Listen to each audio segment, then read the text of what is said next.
If your 2018 Chevy Colorado air conditioning is blowing hot air, follow this playbook to find the culprit fast. Studies show that 70% of climate control issues are caused by simple refrigerant leaks or minor electrical faults. Let us break down the diagnostic process step by step. Start by inspecting your fuses and cabin filter, as these are the easiest points of failure to rule out.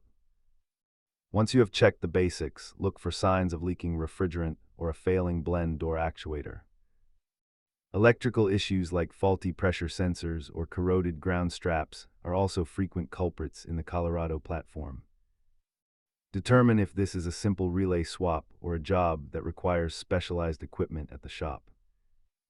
As you can see, the cost varies wildly between a cheap relay and a full compressor replacement. For advanced diagnostics, use an OBDI scanner to pull body codes and check system pressures with a manifold gauge set.